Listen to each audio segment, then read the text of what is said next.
మరోవైపు చూస్తే ఆయనకో విమానంతో పాటు ఒక హెలికాప్టరు, ఆయన కొడుక్కో విమానం, ఆ విమానంతో పాటు ఒక హెలికాప్టరు, తర్వాత ఆయనకు మద్దతు ఇస్తూ ఉన్న ఆయన గారి డిప్యూటీ సీఎం పవన్ కళ్యాణ్ గారికి ఆయనకు ఒక విమానం, మళ్ళీ ఆయనకు ఒక హెలికాప్టరు,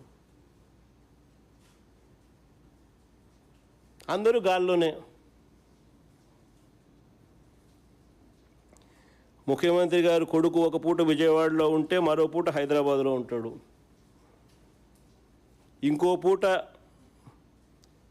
ఈ కొడుకు క్రికెట్ మ్యాచ్ కోసం పక్క దేశం వెళ్ళి కొలంబోలో మ్యాచ్ చూస్తాడు రాత్రికి, మరుసటి రోజు ఉదయం మళ్ళీ విజయవాడలో ఉంటాడు, మళ్ళీ ఆ సాయంత్రం విజయవాడ నుంచి ఢిల్లీకి పోతాడు.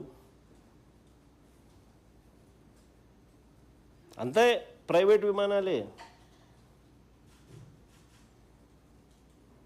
దేశంలో బాధ్యతాయుతమైన పదవుల్లో ఉన్నవాళ్ళు ఇలా జల్సాలు చేసిన సంబరాలు ఎక్కడైనా ఉన్నాయా? కొలంబోలో మ్యాచ్ ఆడతా అంటే ఈయనకేం స్వామి, నాకు అర్థం కాదన్నా. ప్రైవేట్ ఫ్లైట్లో కొలంబోకు పోయి మ్యాచ్ చూస్తాడు. ఈ టీవీ చూస్తే కనపడదా మ్యాచ్?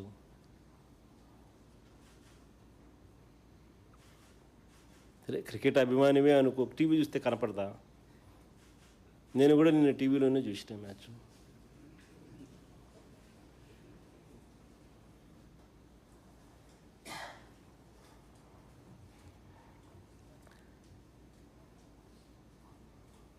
రాష్ట్ర ఆదాయాలు ఎలా పెరుగుతాయి?